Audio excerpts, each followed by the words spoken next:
Assalamualaikum warahmatullahi wabarakatuh. Bismillahirrahmanirrahim. Allahumma sholli wa sallim ala sayyidina Muhammadin wa ala alihi washabihi asma'in nama ba'du. Sedanten ingkang kula hormati wabil khusus teman bapak kula Kiai Haji Agus Ali Masyuri. Beberapa kiai yang tanpa ngurangi rasa hormat, saya hormati semua. Ini ada beberapa Gus. Ini saya ngaji insyaallah seperempat jam. Seperempat jam nanti yang menghisap Gus Kausar berapa Gus? 10 menit. 10 menit. Begini, sebetulnya saya membela semua umat Islam itu ahlul jannah. Karena saya ini ibarat marketing. Kalau orang Kristiani itu kan setiap orang mati sudah tenang bersama Bapak di surga. Jadi kampanye itu menarik sekali. Sementara kita sudah kiai, sudah imam masjid, sudah ulama, masih saja dikhawatirkan su'ul khotimah. Ini kalau kampanye ini tidak imbang, ini nanti saya takut kalah.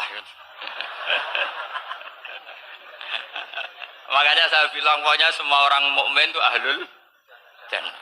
Karena memang asli hadisnya seperti itu, mangqala la ilaha illallah dakhalal jannah. Bahwa kemudian ada beberapa kiai yang mungkin wataknya itu pesimis, kemudian bikin sekian aturan-aturan yang sebetulnya itu cerminan dari pesimisnya. Terus akan-akan masuk surga itu susahnya bukan main. Nah itu saya tidak setuju karena tadi pasti kalah dengan kampanye sebelah yang setiap orang mati dibilang sudah tenang bersama Bapak apa di surga.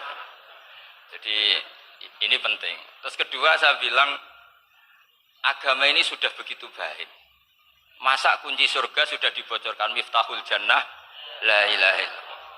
Masa sudah pegang kuncinya nggak jadi masuk surga itu kan aneh. Ya sudah masuk saja, tapi tidak usah minta bantuan saya, masuk aja kan sudah pegang kuncinya.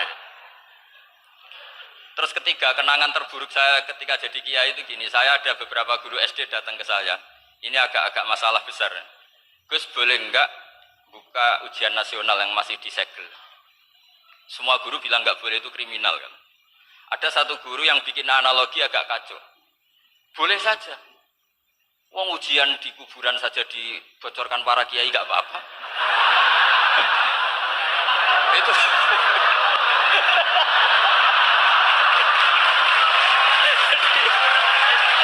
Tapi ini kriminal ya. Perhatian kepada kiai, nggak boleh memukul pemateri.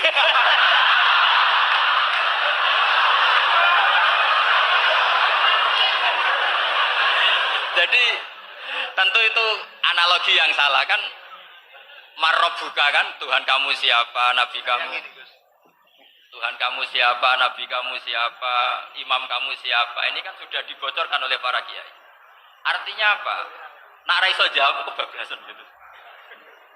Terus guru ini berpikir kalau ujian akhirat sekrusial itu saja bisa dibocorkan, kenapa ujian nasional tidak boleh? Tentu ini kias yang salah, saya tidak ngajari seperti itu. Tapi saya ngajari ke kalian betapa mudahnya masuk surga. Kunci jawaban sudah dikasih, kunci pintu masuk sudah dikasih. Kok sampai tidak masuk, ini kebablasan. Paling salah gurunya. Jadi ini kenapa saya sering cerita orang mukmin semuanya itu min ahlil jannah, itu saya jamin. Sama tidak usah takut su'ul khotimah, tidak usah takut berlebihan seperti itu. Karena setahu saya, setidaknya saya mewakili ulama zaman ini. Rata-rata guru kita ini bermadzhab Syadzili dalam berkeyakinan berpikir tentang Allah. Di antara ini yang mulai saya ngomong serius, supaya tadi kan guyonannya sudah diambil Gus Reza sama Gus Kausar. Saya tahu kenapa mereka guyon. Kalau ngomong serius takut kalah sama saya.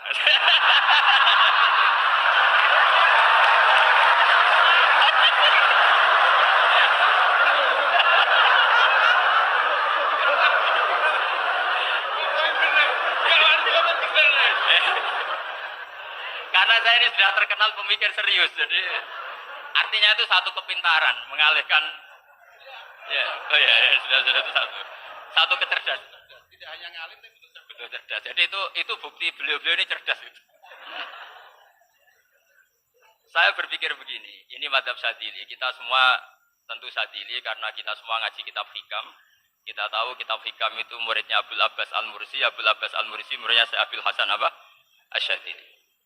Saya masih ingat betul makalah itu dan saya ulang-ulang setiap saya ngajar di sarang saya ajarkan. Kilali kata Abdul Hasan As-Sadili, saya pernah dapat hatif, dapat semacam ilham.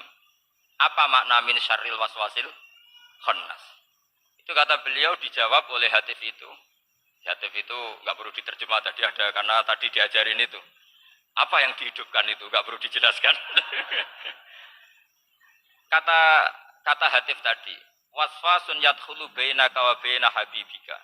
Yunsika altofahu alhasanah wa yudzakiruka af'alaka asayyah wa yukassiru indaka dzatas shimal wa yuqallilu indaka dzatal yamin liya'dila bika an husnil dzanni billah ila su'il dzanni billah. Jadi yang dikatakan waswas adalah kamu digiring untuk hanya ingat sisi-sisi kamu yang negatif. Dilupakan bahwa Anda punya sisi-sisi yang positif. Misalnya seperti ini, mungkin secara fikih, tadi banser-banser tegas, wah ini masalah, lelaki perempuan dipisahkan gini-gini. Tapi kenapa Ghazali bilang, ya sudah gini gak apa-apa. Sebetulnya ada rukhsah itu karena ini di depan umum. Yang paling pantangan Nabi itu layak luwana rojulun bimro'atin. Ini ada yang menjaminnya gitu. Malah khawatir saya di sini dipisah, tapi setelah berduaan gak bisa. Jadi toleransinya karena ini di depan umum. Itu masih ada toleransinya. Layak luwana rojulun bimro'atin. Begitu juga ketika kita dosa, misalnya kita dosa. Orang Islam setiap dosa itu pasti ingat salahnya, kemudian istighfar. Dan ketika satu kebaikan dibandingkan keburukan, itu kata semua ulama, karena sayi'ah itu bernilai 1, kebaikan bernilai apa? 10. Itu masih surplus berapa? 9. Jadi itu cara berpikir Abdul Hasan As-Sadili. Kenapa kamu harus berpikir positif tentang Tuhan? Sekali berpikir tentang negatif, itu bahaya betul. Misalnya begini, kamu berpikir, tak rewangi, jadi kiai, sujud, rukuk, ternyata aku tetap lebu neraka. Gunanya apa? Itu menurut saya kan nggak punya akal. Sujud itu satu kelaziman menghamba kepada Allah. Normalnya seorang hamba itu ya sujud. Kemudian gara-gara kamu ingin masuk surga, terus logika kamu dibalik. Gunanya apa saya sujud? Ternyata saya masuk neraka. Itu pertanyaan yang benar-benar bodoh dan itu menjadikan Allah benci. Logikanya dibalik begini. Ini saya ngomong serius karena ini bentuk kemenangan saya. Ini bentuk kemenangan saya. Saya berkali-kali ngomong di kota pelajar di Jogja karena banyak pengujinya juga. Bukan sekedar pendamping tapi penguji. Banyak yang profesor, bukan sekedar doktor, banyak yang profesor. Jadi biar ini dok. Begini, saya pernah ditanya sama seorang dosen, Gus, saya ini ngaji hadis banyak, tapi ada yang saya tidak paham, yaitu mangkola la ilaha illallah dakhalal jannah, ada kalimat wa in zana wa in saraka. Meskipun pernah zina, pernah maling. Ini kan seakan-akan mentoleransi perzinaan dan pemalingan.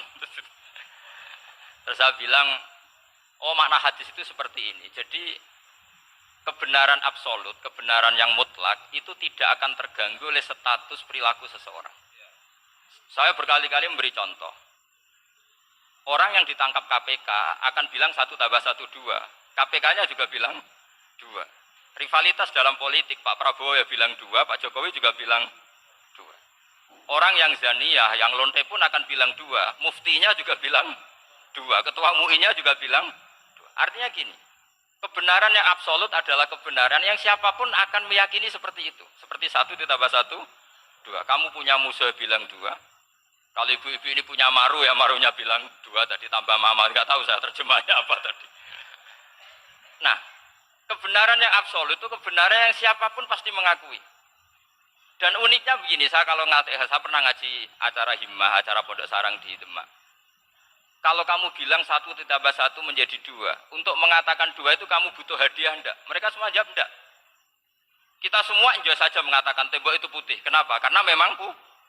Kita mengatakan 1 tambah 1 2 karena memang kita tanpa presentasi dapat hadiah, dapat penghormatan.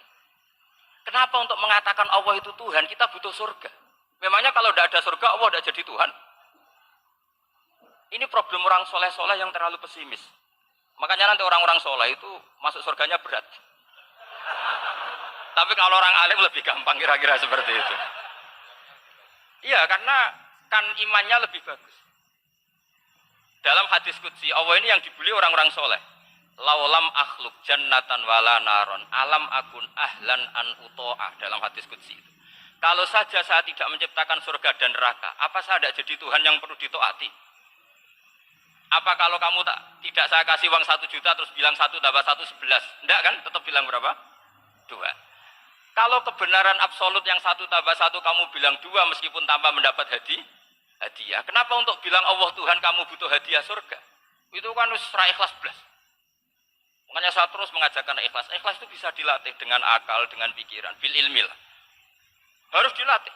Ya di sini ini momen atau makna yang mestinya harus difahami wa inzana bahwa kalimat ini sah meskipun dilafatkan seorang yang pernah zina. Sama seperti 1 tambah 1 2 sah, diucapkan siapa saja sah.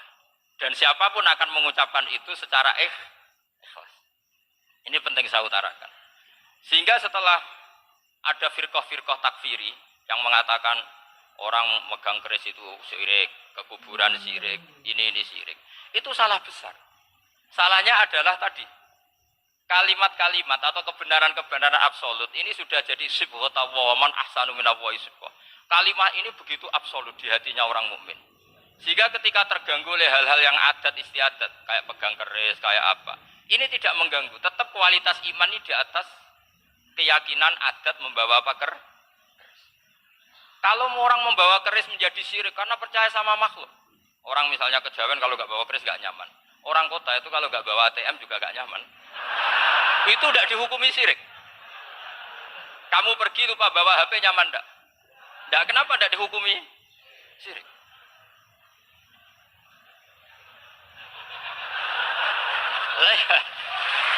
Jadi ini logika-logika. Jadi makanya ini Gus Reza boleh ngeritik saya. Saya itu berkali-kali bilang, saya termasuk ulama yang mau bikin gerakan cangkem elek. Karena nanti kalau saya nisbatkan ke Rasulullah itu tidak pantas. Karena Nabi ahsanan nasi khalqau wa khuluqa. Tapi saya siap jadi bempernya Rasulullah Shallallahu Alaihi Wasallam. Pernah ada diskusi di Jakarta, ini kisah nyata. Apa dalilnya setelah sholat salaman? Mana hadisnya? Itu dijawab hadisnya tentu kita kesulitan. Kalaupun ada hadisnya dhaif semua yang masalah musafahah. Akhirnya mau tidak mau dijawab pakai cangkem elek. Boleh enggak kamu setelah salam nyalain HP yang off? Boleh. Boleh enggak ke kamar mandi? Boleh. Oh berarti kencing boleh, nyalain HP boleh. Yang enggak boleh itu ingat Allah. Karena mereka mengkritik wiridan, ngeritik salam. Akhirnya mikir deh. Ada enggak hadisnya orang setelah sholat nyalain HP? Enggak ada kan? Tapi mereka nyalain HP enggak hambatan. Tapi untuk salaman masalah. Ke kamar mandi boleh, tapi untuk wiridan tidak boleh. Akhirnya mereka sadar, oh iya, lama-lama dibisi gini yang kelompok itu. Kamu itu korban aliran supaya kamu nggak ingat Allah, ingatnya HP-nya. Sehingga orang wiridan kamu kritik, orang nyalain HP tidak kamu kritik. Itu kelompok itu adalah kelompok orang-orang yang supaya orang Islam itu lupa Tuhannya. Itu gerakan cangkem elek, tapi jadikan orang sadar. Jadi ini penting. Jadi kalau kamu tidak bisa bela agama dengan jalan yang lurus karena tidak bakat gitu. Gak apa-apa pakai cangkem elek tadi. Karena nggak mungkin gerakan ini dinisbatkan kepada Rasulullah Shallallahu Alaihi Wasallam. Kalau soal sanad, saya punya sekian sanad tentang itu. Tapi tidak usah kamu ikuti. Ada orang tanya, ya Pak Kiai kalau setan dibakar di neraka panasan enggak? Ya panasan. Loh kan setan dari api, ngapain harus panasan? Kan materinya sama. Kak Kiai tadi gak kesulitan, dia ngambil pasir, disawero di wajahnya. Wah sakit Kiai, kamu kan dari tanah, kena tanah kok. Jadi itu ada sekian, artinya gini ya, kalau kesulitan jawab pakai baik-baik ya sudah pakai cangkem elek itu aja. Karena tapi tentu kan gerakan ini tidak mungkin dinisbatkan kepada para nabi. Tapi saya pastikan meskipun nggak bisa dinisbatkan kepada para nabi dari segi cangkem elek tadi. Tapi secara semangat itu sama. Saya punya sekian contoh. Benar Gus Rizal tadi gojok saya. Saya sengawur-ngawurnya itu masih punya sana. Itu pas saya ngawur pun masih punya apa? Sana. Nabi Ibrahim itu ketika faja'alahum juzatan illa kabiralahum itu si berhala paling besar dikasih kapak. Ketika mereka geger, ini siapa yang berhala-berhala kecil? Kata mereka, sami'na fata yadhkuruhum yuqalu lahu Ibrahim. Ya kira-kira Ibrahim lagi. Terus Ibrahim didatangkan, siapa yang melakukan ini semua? Ini jawaban Nabi Ibrahim, bal fa'alahu kabiruhum hada. Ya tanya yang bawa pedal, saya kan tidak bawa. Terus kata orang-orang, otak kamu itu di mana? Masa berhala disuruh nanya, kan nggak bisa ngomong. Ibrahim kebalikan, ufil lakum walima ta'buduna min dunillah. Lalu otak kamu di mana? Sudah tahu udah bisa ngomong kok disembah gitu. Itu ada kata ufin. Ufin itu kalau diterjemah kira-kira ya agak-agak jancuk gitu. Kira-kira ya kira-kira seperti itu. Jadi Sekarang dalile jancuk apa bisa?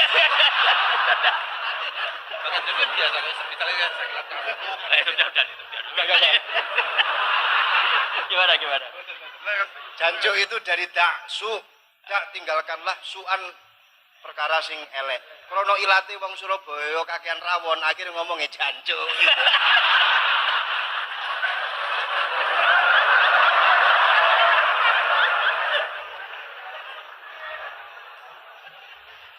Jadi mulai dulu melawan kebatilan itu harus pakai logika yang vulgar. Karena memang nggak mungkin dengan bahasa-bahasa priayi itu nggak mungkin. Dan ini penting saya utarakan. Nah, kalau nanti nggak mungkin dinisbatkan kepada Rasul karena Nabi adalah ahsanan nasi khalqa wa khuluqa, kita yang ngambil alih saja. Gus Reza, saya, Gus Kaustan ini cara cangkem elek kan pantas. Luas.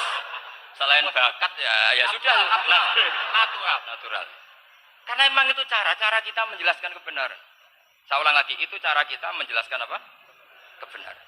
Mau tidak mau. Saya pernah ditanya sama seseorang, Gus, beberapa nabi itu kan poligami. Poligami itu bukti hipersek. Karena yang tanya itu orang nasionalis yang nggak pati senang Islam. Terus tak balik tanya, perempuan itu makhluk lemah enggak? Ya lemah. Kalau nolong lama satu itu gimana? Ya baik. Kenapa nolong dua jadi tidak baik? Harusnya kalau nolong tiga tidak baik. Tapi saya tidak dukung poligami. Nah, ini cerita. Setidaknya mereka jadi ingat. Saya itu pernah ditanya agak-agak orang ateis. Dia benci Islam tapi meneliti Islam. Pertanyaan kedua. Kenapa dalam perang itu seakan-akan Nabi itu perampok, hartanya orang kafir disita kemudian menjadi ghanimah. Itu kan kayak ngerampok. Terus saya tanya gini, kalau ada penjahat ke rumah kamu kemudian pakai senjata api, setelah kamu ringkus, itu senjata api kamu kembalikan apa kamu sita? Oh ya saya sita, kalau tak kembalikan dipakai ngerampok lagi. Ya sama seperti itu, kalau kekuatan mereka dikembalikan ya akan dipakai kekuatan mereka lagi. Jadi ya lagi-lagi ini kemenangan orang serius. Karena nanti guyanya sudah dintekno sama Gus Safa sama Gus Riza.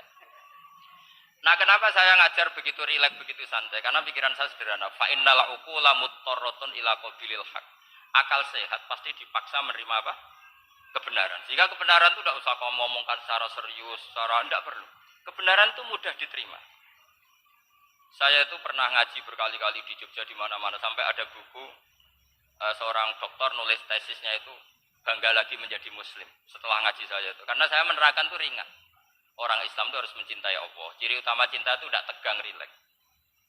Saya bilang begini, kalau kamu pernah 1 tahun digratisi orang rumah, makanan, kamu kira-kira itu mudah nggak mencintai orang yang berjasa sama kamu minjemin rumah dan kasih makan gratis? Mudah kan? Apalagi kita ini mudah mencintai orang yang minjemin mobil 1 tahun, ngasih rumah 1 tahun, apalagi selamanya. Kenapa kita tidak mudah mencintai Allah yang memberi kita bumi, air, oksigen, semuanya kita dikasih Allah. Akhirnya mereka mikir, wong mencintai seseorang yang ngasih dalam durasi 1 tahun saja mudah, apalagi mencintai Allah yang ngasih kita tanpa batas. Itu disebut walladzina amanu asaddu hubbal lillah. Orang mukmin itu mudah sekali mencintai Allah. Caranya dilatih tadi. Kita mudah mencintai orang yang berjasa sama kita. Kenapa tidak mudah mencintai Allah yang tentu jasanya lebih besar?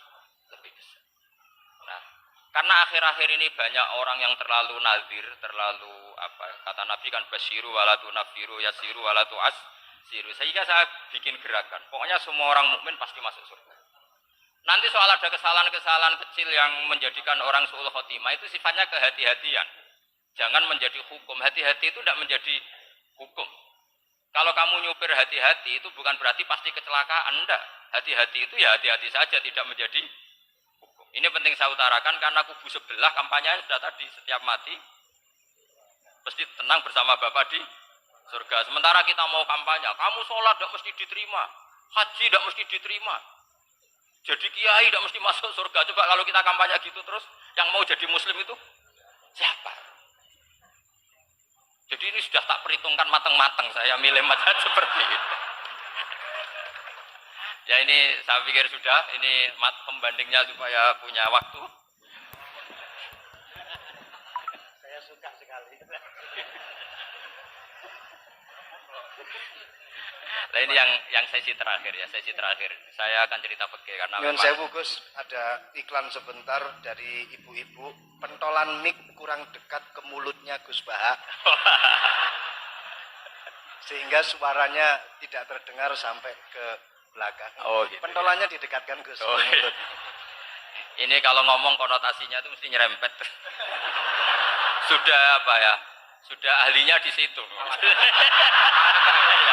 Ya malah kayak gitu.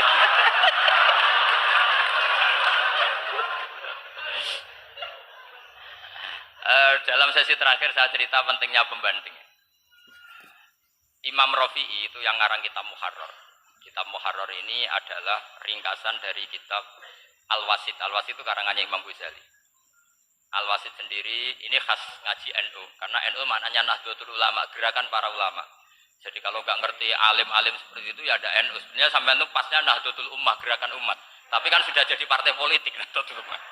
Karena yang katakan NU itu Nahdlatul Ulama, gerakannya para ulama. Imam Rafi'i itu berpendapat sujud itu cukup pakai baduk, pakai jidat.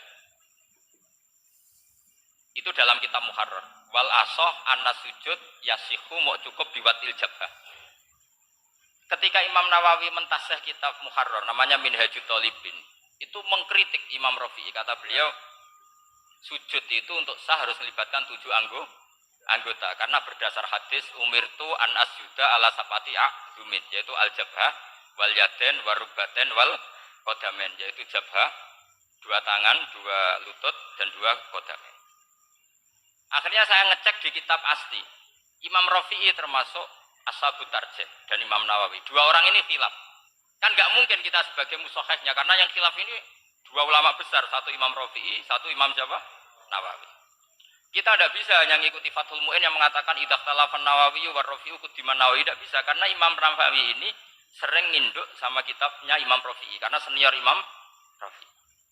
Setelah saya cek di kitab kitab asli Mamba ya, satu sumbernya semua madzhab apa?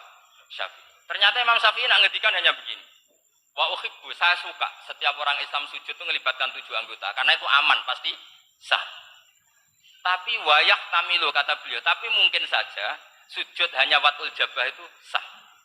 Kenapa kata Imam Syafi'i? Liqaulihi sallallahu alaihi wasallam atau li du'aihi apa sallallahu alaihi wasallam fi sujud sajadalaka wajhi wa sam'i wa basari. Nabi ketika sujud itu hanya berdoa, ya Allah sujud kepada engkau wajhi wa sam'i wa basari. Nabi tidak menyebut wayadi wa rubati wa qadami. Sehingga saya berkali-kali benar kata Gus, saya ini pembela umat. Sing sujudnya 7 anggota ya tak lem, pantes dadi rois Suriah. Yang sujudnya bathuk tok ya tetap sah ngikuti mazhabnya Imam Rafi'i. Meskipun itu tidak saya anjurkan.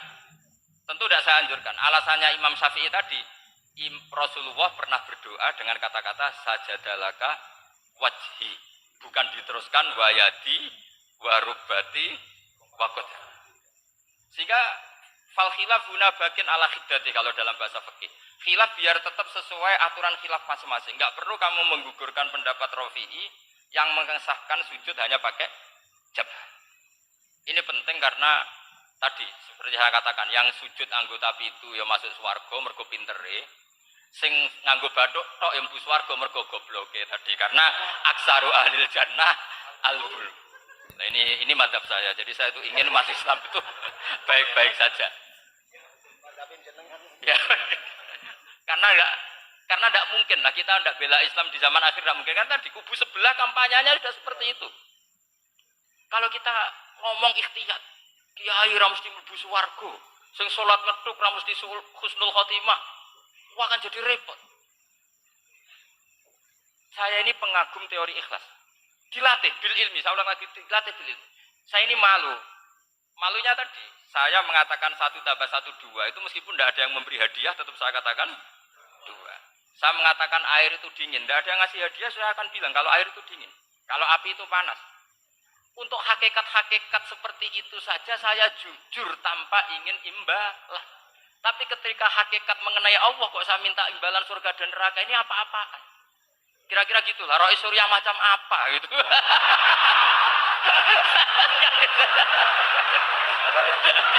Ya saya kira demikian. Assalamualaikum warahmatullahi wabarakatuh. Waalaikumsalam warahmatullahi wabarakatuh.